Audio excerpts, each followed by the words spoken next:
Doesn't take a trained eye necessarily. You could tell just by stepping outside these days. But if you consider summer to be June, July, and August, then this summer was cooler than the sweltering summer of 2012. And not only are people feeling it in the air, but you may have felt it in your wallet as well, because electricity consumption is down. Fox 11 meteorologist Phil DeCastro has more on that and how you can tell if you're doing everything to save on your utility bill. As with any summer, Northeast Wisconsin will see its share of hot, humid days. But compared to last summer, this past one hasn't been nearly as hot. And that ended up saving many customers some money on their utility bills. It turns out that customers this year in June and July probably spent about $20, $25 less on electricity than they did last year.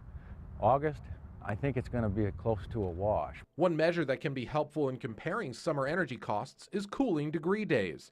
If a day's average temperature is above 65 degrees, every degree above that mark is considered a cooling degree day. It is possible to have more than one cooling degree day in any given day.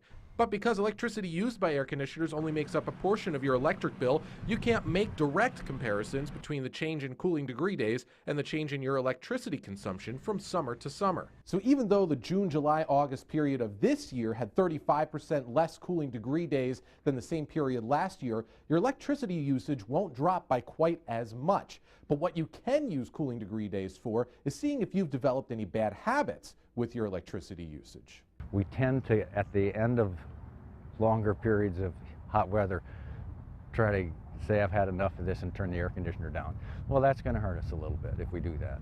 So while that 35% figure won't be what your electricity consumption decreases by, if you ended up using only, say, 5% less energy, you can be pretty sure that you were being less efficient than last year.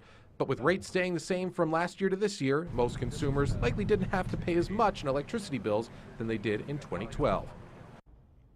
And this summer actually was cooler than last summer, but believe it or not, was still above average. Temperatures were 1.3 degrees above average over the course of the June, July, August period. Precipitation a little bit below average. Now, looking out to the fall season, which we consider in meteorological terms to be September, October, November, precipitation expected to be a little bit above normal in most of Wisconsin, perhaps even more so in the southern parts of the state.